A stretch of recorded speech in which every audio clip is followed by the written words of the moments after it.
doce Espírito Santo sobre a sua vida.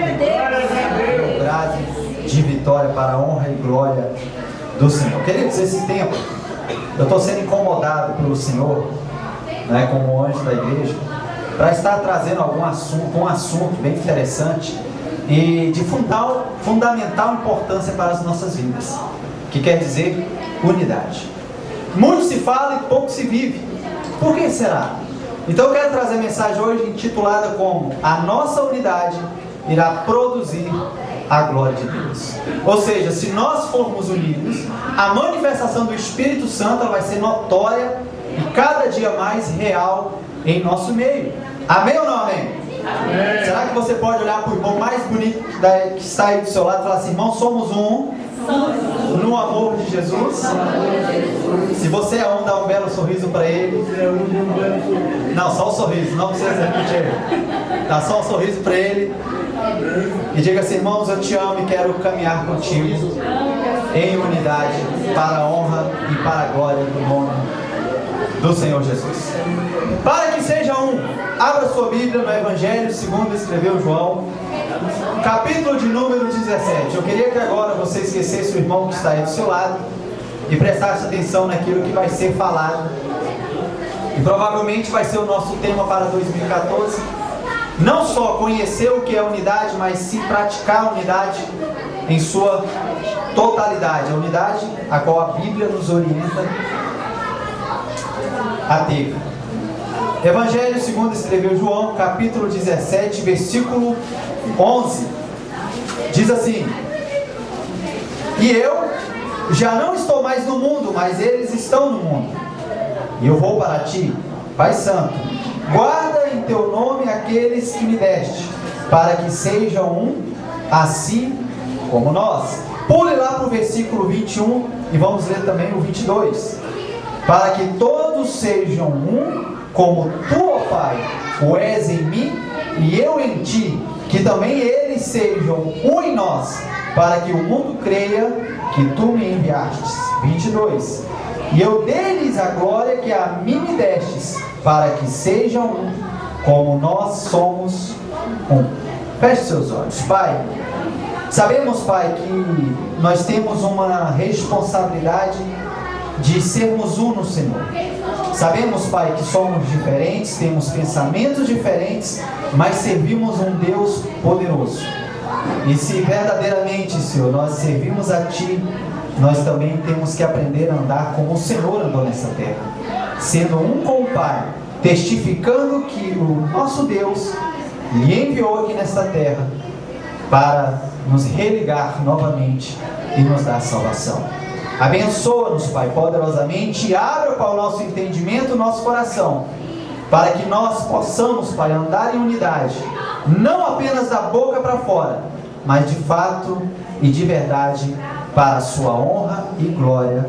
Quem crê, diga amém. Vivemos, queridos, num mundo onde ele é marcado por indiferenças. São vários povos, línguas, tribos e nações. E eu vou reduzir para a igreja. São várias famílias representadas aqui essa noite. E às vezes você vai olhar para o seu irmão e vai ver uma indiferença nele. Vai ver algo que não vai lhe agradar. E realmente, ninguém está aqui para agradar ninguém. Nós estamos aqui para agradar o nosso Senhor. Contudo, nós não podemos deixar que essas indiferenças ou essas divisões até mesmo venha provocar dentro do nosso coração uma acepção contra qualquer tipo de pessoa. O nosso meio, ele não pode ter esse tipo de sentimento. Quando nós voltamos para Deus, por intermédio do nosso Senhor e Salvador Jesus Cristo, todas essas indiferenças, essas divisões e até mesmo esses pensamentos que nos levam a ter acepções de pessoas, eles são anulados em nosso meio. Eles são derrubados, porque elas são extintas, porque o que nos une é maior do que eu e é maior do que você. Aquilo que nos une vai fazer com que eu olhe para o meu irmão como superior a mim. Aquilo que nos une vai trazer o meu entendimento que eu não sou juiz, eu não sou acusador. Quem é juiz é o nosso Senhor, acusador é o diabo. Nós vamos passar a partir de hoje a olhar o quê? A qualidade do nosso irmão. Hoje é muito fácil nós olharmos para o nosso irmão e apontarmos os defeitos. Eu garanto para você, se você olhar para mim e eu pedir para você falar um defeito meu, você vai falar assim: pastor, me dá um tempo, porque eu encontrei 1000 defeitos seus. Agora, se eu pedir para falar, encontre uma qualidade, nós esquecemos das qualidades do nosso irmão. E criamos, com isso, uma barreira, um bloqueio, aonde não se é mostrado as virtudes e sim os defeitos, e entra o senso de crítica, de condenação. E nós não estamos aqui para condenar ninguém. Diferentemente do pecado, nós temos que condenar o pecado e não o pecador. Mas pelo contrário, o que nós estamos fazendo? Matando logo todo mundo. Ah, pastor, não tem mais jeito, ele já está no pecado, que morra logo, vai logo para o inferno, morra. Não é assim. Porque se nós tivermos esse tipo de sentimento e esse entendimento, nós estaremos sendo injustos por aquilo que Deus fez por mim e por você, porque nós éramos pecadores, e pior, do que muita gente que está aí hoje fora. E agora nós nos achamos santos demais e não queremos dar o braço a torcer pela vida do nosso irmão. Por quê? Deus diz: para Deus não há acepção de pessoas. Está lá em Romanos 2:11. E o Senhor não vê como o homem vê. Já pensou, querido, se Deus olhasse para mim, olhasse para você do jeito que você olha para o seu irmão? Eu garanto para você, dilúvio seria pouco. Se Deus olhasse para mim como eu olho para você, eu creio que Ele não ia deixar nem Noé sobreviver. Ele ia acabar com o projeto dele, porque na verdade Ele não precisa de nós, nós que precisamos dele. Deus, Ele não precisa, queridos, de nós, é nós que precisamos dele. Jesus, em sua oração por nós, Ele pediu enfaticamente que fôssemos unidos, pois sabia que separados estaríamos fadados à derrota. O que quer dizer isso? Congregar, comungar e sermos vitoriosos nele. É olhar para o nosso irmão e não vê-lo como um inimigo.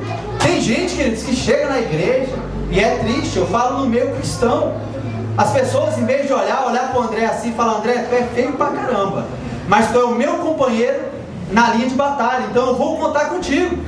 Pelo contrário, eu olho para o André e vejo o André como meu adversário, como meu inimigo, aquele que vai tirar a minha posição, vai tomar o meu lugar. E o Senhor não vê isso. O Senhor não faz isso. Há lugar para todo mundo, e juntos nós seremos vitoriosos, porque nós falamos, somos um corpo. O cabeça é Cristo. Mas que corpo é esse que a metade quer ir para um lado, a outra metade quer ir para o outro? Não tem um comum. No dia de Pentecoste foi cantado aqui: vento do Espírito sopra sobre nós. Então esse vento impetuoso, ele só vai vir quando nós tivermos esse entendimento, porque o povo estava reunido aonde? Em um mesmo lugar. Depois, o que eles faziam? Partiam o pão, eles tinham tudo em comum. E depois oravam. Quando nós entendermos e vivermos isso, o sobrenatural de Deus vai ser pouco neste lugar. Eu não sei se essa estrutura ela vai aguentar tamanha glória de Deus que vai inundar esse lugar, que vai inundar a sua vida. E eu profetizo ainda mais: o pessoal que estiver lá naquele bar lá bebendo, até mesmo João, vai cair prostrado dizendo: santo, santo, santo é o Senhor, porque algo está vindo daquele local. E eu vejo isso, eu testifico isso na vida dos irmãos. Então Jesus orou por nós, enfaticamente. Foi o que nós acabamos de ler aqui em João 17:11. Jesus orando a Deus por mim e por você, para que nós sejamos o quê? Um só povo, um só Deus. A unidade da igreja nos ensina e nos alegra ao ver a graça de Deus revelada ao nosso irmão. Tem gente que não consegue, vou pegar a palavra da Diana, né? Não consegue ver a graça de Deus no irmão, que é o demônio, né? Se nós não tivermos intimidade com Deus, vamos ter intimidade com quem? Aí tudo vai ser demônio. Vai ver o irmão orando, é do cão. Vai ver o irmão jejuando, e é do capeta. Vai ver o irmão cair em mistério, vixe, cuidado para não blasfemar contra o Espírito. Então, a unidade, ela vai nos ensinar, e nós vamos alegrar o nosso coração quando eu olho para o irmão Edilson e vejo a graça de Deus nele. Eu sei que o Edilson ele tem um monte de falha, eu não vou nem falar porque eu acho que as que eu sei, vocês devem saber pior. Então, vou melhorar a situação dele, vou deixar como é que está. Só que quando eu tenho o Espírito Santo na minha vida, eu olho diferente. Eu olho com o olhar de Cristo. O olhar que me amou, eu vou olhar e amá-lo também. Paulo disse: se alguém confia de si mesmo que é de Cristo, quantos aqui entendem que são de Cristo? Glória a Deus.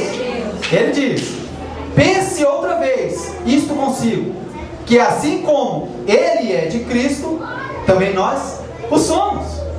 Se você diz ser tão bonzão que é de Cristo, pense isso, que o seu irmão também pode ser de Cristo. E na verdade, ele pode ser mais do que você. Se está entrando dentro do seu coração o senso de crítica, pré-julgamento e condenação, você tem que rever seus conceitos.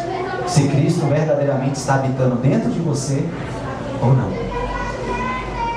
Vimos então, queridos, essa referência está lá em 2 Coríntios 10:7. Depois, se você quiser ler.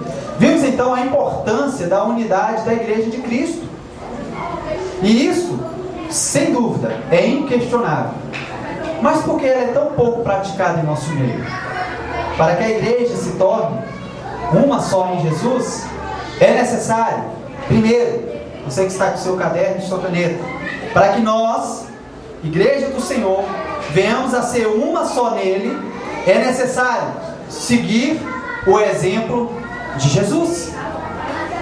Nós falamos que somos seguidores, que Cristo é o cabeça, que nós temos um sumo sacerdote, um exemplo a ser seguido. Se nós não seguirmos o exemplo de Cristo, dificilmente nós conseguiremos andar em unidade.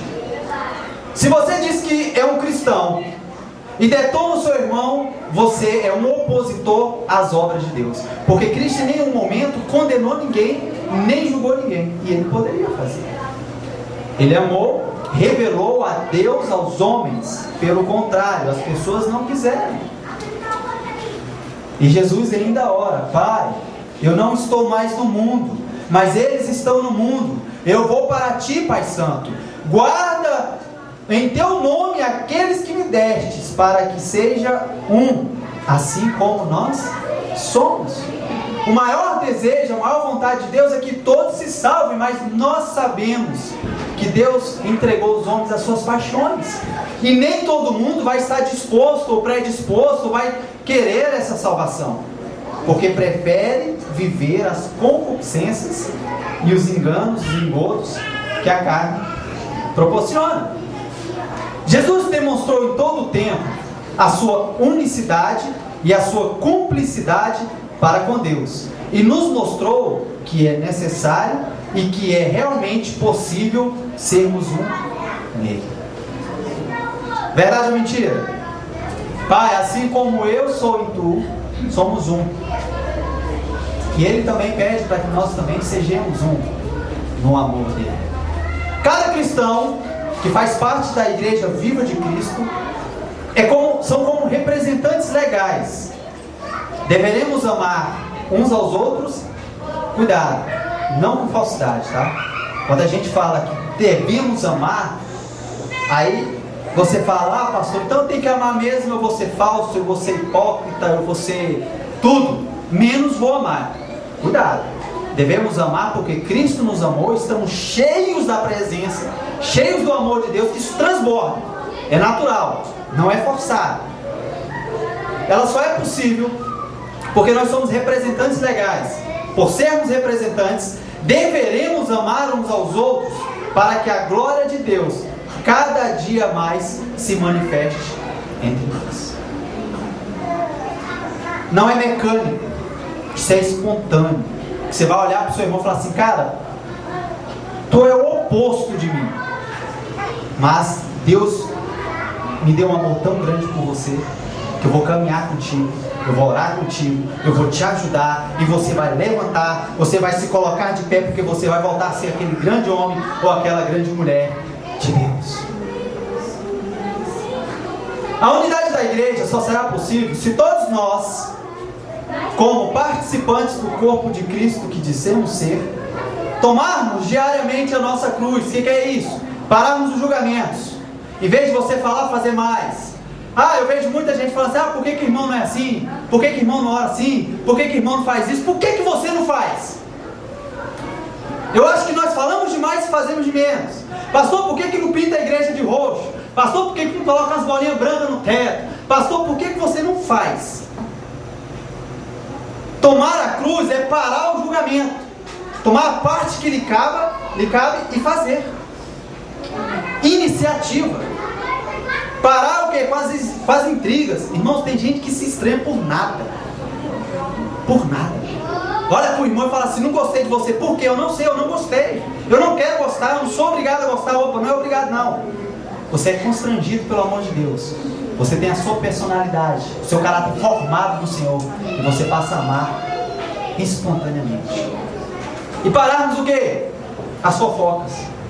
Eu louvo a Deus porque aqui 95% das fofocas sumiram.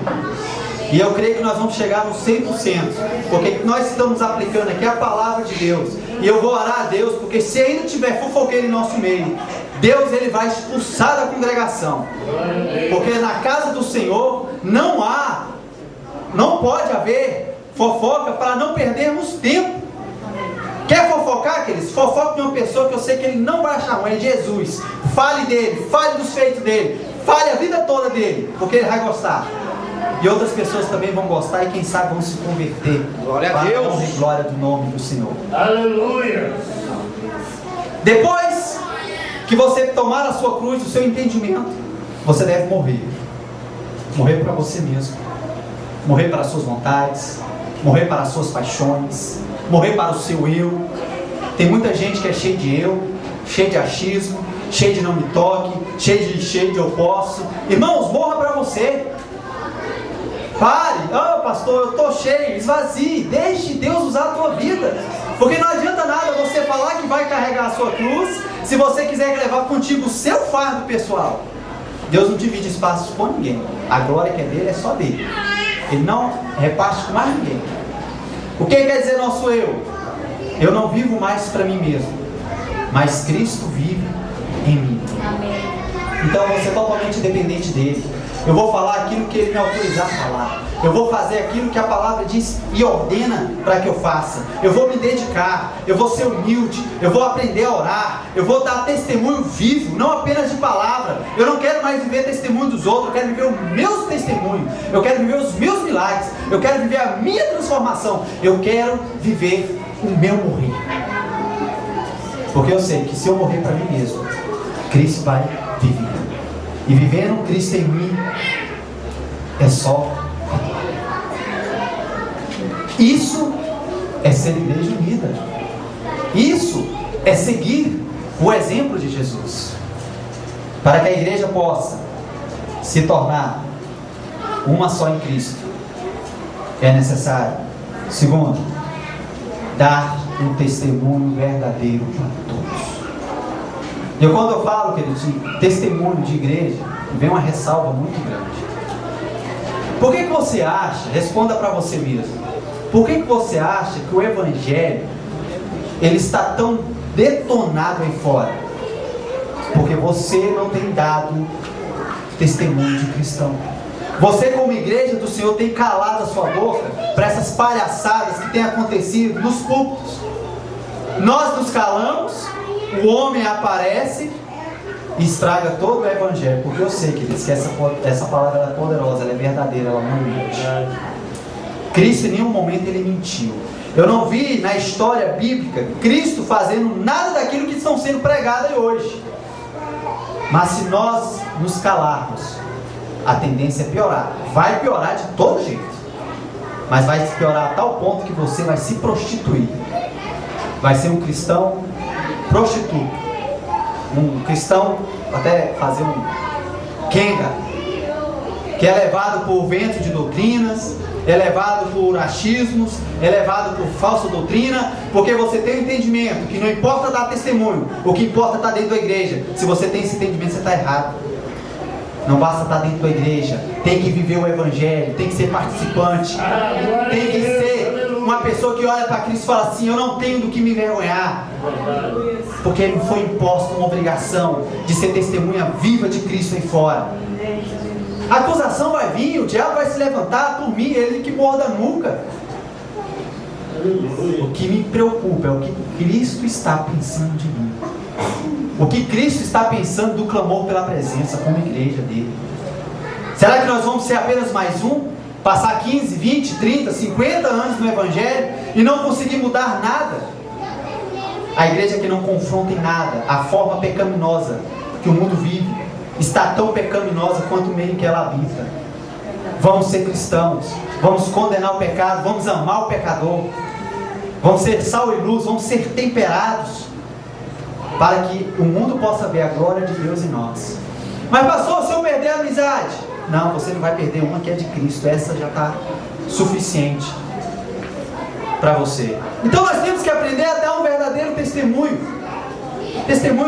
bíblico, não ser aquela pessoa chata. A responsabilidade do testemunho de Cristo como cabeça da igreja é de responsabilidade de cada um.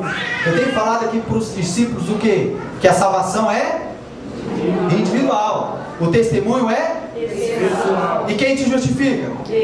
Então, quem é responsável pelo testemunho de Cristo na sua vida é você. Tem gente que chega na igreja, vê a pastora Paula mentindo, um exemplo. Vixe, aquela igreja, todo mundo mente. Não, ela é responsável por dar o testemunho de vida dela.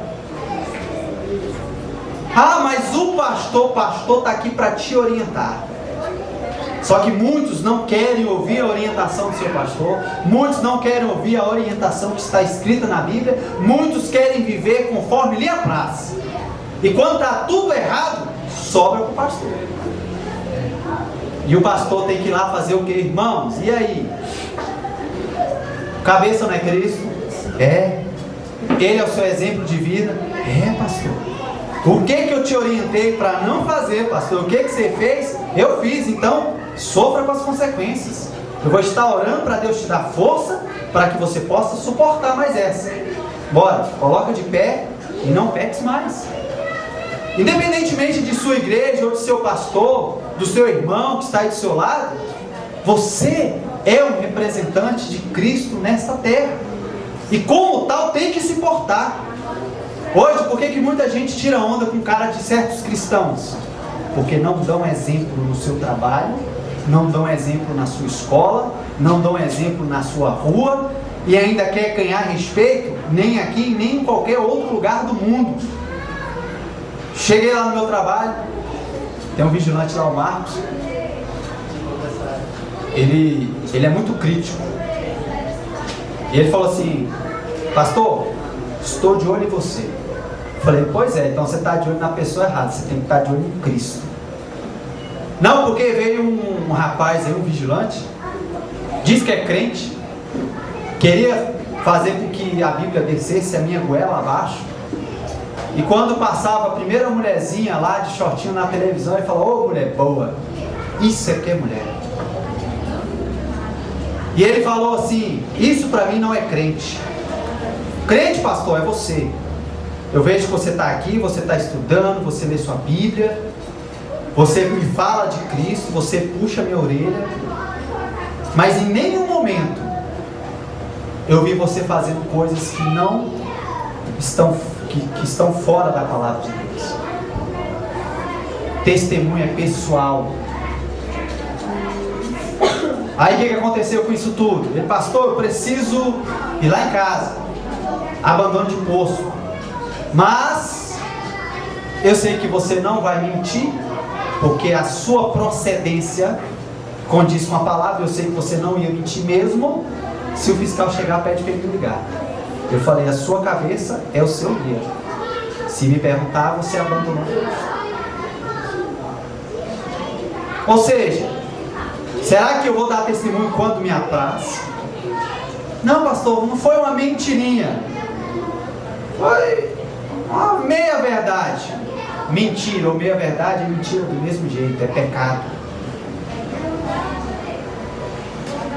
Não cabe ao pastor, ao seu irmão, dar testemunho por você, e sim lhe orientar.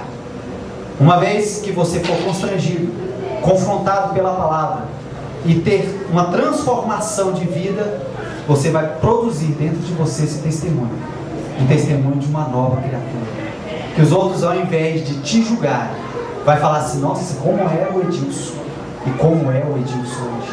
Cara, eu vi o Léo na bagaceira, eu conheci o Léo, irmão, só sangue. Eu pensava que nem Jesus ia dar jeito na coisa dessa, e hoje eu vejo ele o quê? Testemunhando de Jesus. Eu vejo a casa dele o quê? Um ambiente onde há a presença, a glória de Deus. É esse Deus que transforma que eu quero viver. Mas se você não der testemunho, você vai ser julgado por esse nome. O nosso testemunho ele vai ser potencializado a partir do momento que nós amarmos uns aos outros verdadeiramente, e não proceder de nenhuma outra forma. O amor é esse. Que amor é esse, pastor? Eu amo meu irmão. Mas se você ama teu irmão e vê ele passando necessidade, vira as costas, o amor de Deus não está em você.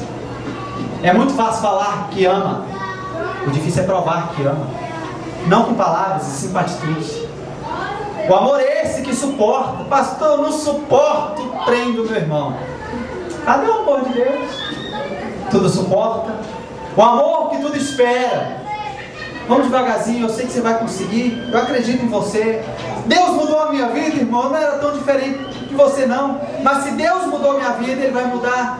Vamos devagarzinho. O amor que tudo crê, que não trata com leviandade, que não folga com a injustiça, mas se alegra com a verdade. Esse é o amor descrito em 1 Coríntios 13. O amor que nós devemos ter uns para com os outros. Será que hoje você pode olhar para o seu irmão e falar assim: irmão, eu te suporto, eu espero com paciência, esperei com paciência no Senhor e hoje eu vejo a transformação.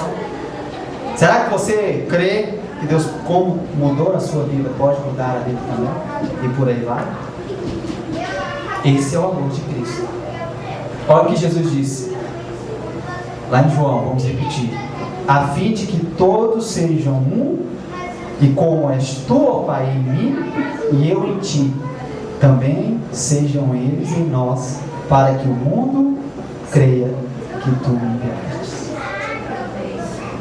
É simples. Mas pastor, por que a gente não pratica? Porque nós não temos o amor de Deus. Não tem outra. Não tem outra resposta. Pastor, eu até tento. Beleza, você está no meio do caminho certo, mas nós vamos conseguir.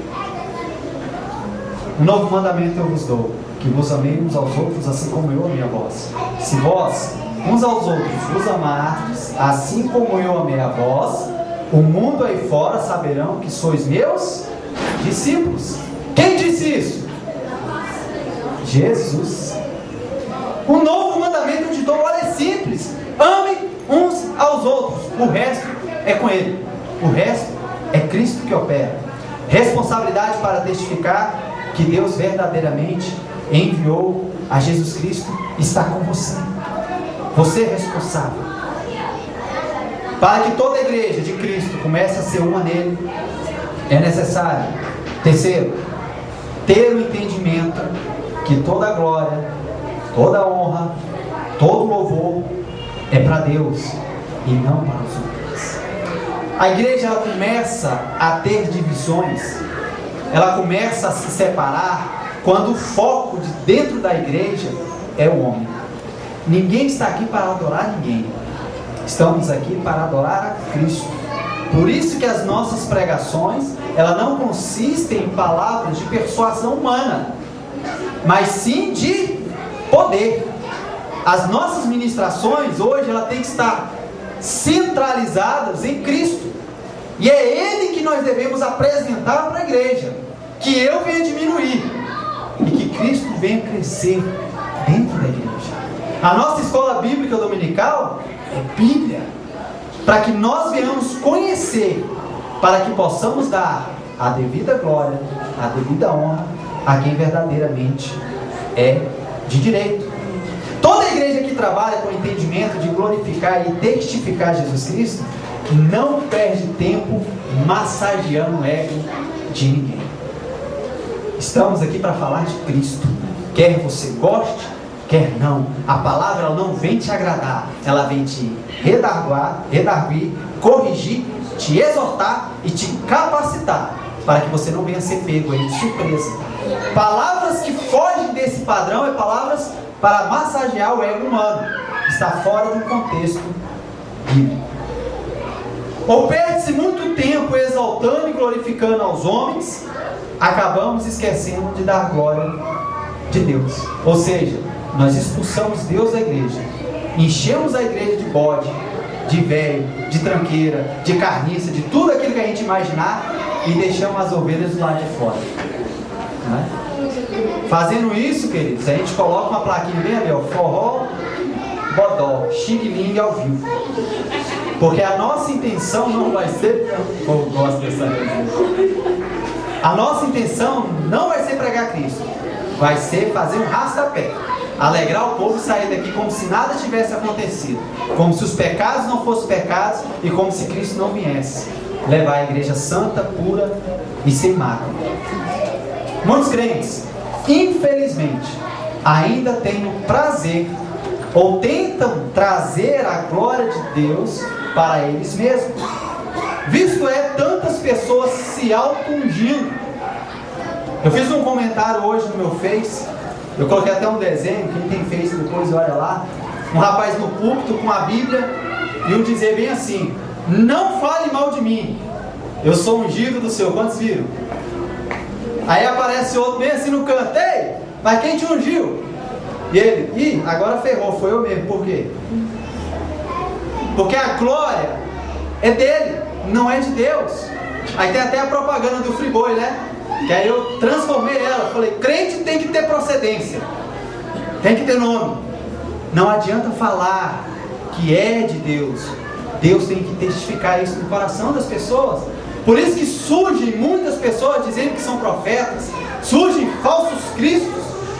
Aquele rapaz fundador da seita 666, ele disse que era o quê? Era Cristo, né? Se eu não me engano até morreu, ele disse que não ia morrer, morreu, e aí? E as pessoas caem nesse engodo porque se baseiam e ganham crédito em nome de Deus. Se a minha vida não estiver pautada dentro da palavra de Deus, eu sou um mentiroso. Porque a Bíblia diz: tudo que eu tenho que ser está aqui. E se a minha procedência está desconforme com a palavra, eu não sou cristão, eu sou um mentiroso. Pessoas se exaltando, pessoas dizendo que são profetas do Senhor, sem ao menos terem a humildade para assumirem tal posição. Pessoas essas que são soberbas, avarentas, idólatras, amantes de si mesmos, rebeldes e com um senso de santidade que ninguém mais pode chegar perto de você. Eu já vi pastores, irmãos, que pregam atrás de uma redoma de vidro. Aí você vai falar assim: nossa, pastor, o pastor deve ser santo. Não, é porque ele teve relacionamento com a irmãzinha e o marido quer matar o cara. Por isso que ele coloca uma redoma de vidro, e aquele vidro ali é a prova de balas. Pesquisa na internet, você vai encontrar essa igreja. O cristão ele tem que ter a cara limpa, para que a glória de Cristo possa refletir sobre a vida dele. Aquele que se diz ser cristão não pode estar envolvido nas mazelas deste mundo. Ele tem que fugir da aparência do mal e falar: Senhor, é difícil, mas não é impossível, porque o teu amor me constrange, e é por este amor que eu tenho força e supero cada dia mais, venço cada barreira, e hoje eu sou do jeito que sou. Pequenino, pobre, cego e nu, mas cheio da presença de Deus. Pessoas se exaltando sobremaneira e deixando de glorificar a quem verdadeiramente é digno de toda a honra e de toda a glória. Esse sentimento não vai trazer unidade para a igreja, vai trazer divisão para a igreja. Tenha em mente que a unidade da igreja é ser um em Jesus. Essa é a visão da igreja. E trabalhem unidos para que isso ocorra. Ah, pastor, você podia fazer? Não, eu vou fazer a minha parte. Eu vou amar meu irmão, eu vou andar com ele, eu vou ser um nele, não para o pecado, e sim para a glória de Deus. Essa unidade só vai acontecer se cada um se despertar. Não adianta 4 se despertarem, não adianta 10 se despertarem. Se nós, como um corpo, em sua totalidade, não nos despertarmos para isso, todo o nosso trabalho vai ser em vão. As nossas pregações, aí sim, vão passar a ser palavras de persuasões humanas, não de espírito, não de verdade, e muito menos de poder. É começar a transferir toda a glória e honra a quem verdadeiramente merece. Ser igreja, queridos, é ser um. Se o seu coração está tendo divisão, o seu pensamento está longe dos pensamentos de Cristo. Pai, eu peço a Ti, oro por eles, para que eles possam ser um. Que essa noite, queridos, o seu entendimento, a sua vontade, que o amor que você tem a Deus venha inundar a sua vida poderosamente, e que você possa olhar para o seu irmão não apenas como um número, mas sim como uma pessoa, filho de Deus, cheia do poder do Espírito Santo, a qual esse mesmo irmão vai estender a mão para andar junto com você. Se hoje nós não entendermos isso, nós vamos ficar dando murro em ponta de faca. Vamos ficar esperando uma glória que não vai vir. Porque a presença de Deus se faz onde tiver quanto? 2 ou mais reunidos em nome dele. E se nós estamos reunidos em nome dele, é porque nós concordamos com a oração que Jesus fez. Que nós vamos ser um, para que a glória dele venha inundar este lugar, em nome de Jesus. Amém ou não amém? Amém. Então olha para o irmão mais bonito do seu lado aí e fala assim: irmão, me perdoa, às vezes, pelas vezes que fui falso com você. Hoje eu vou te amar incondicionalmente.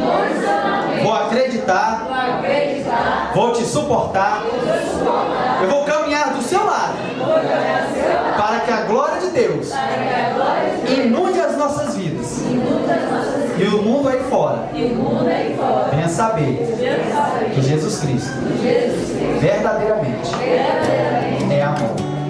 Amém?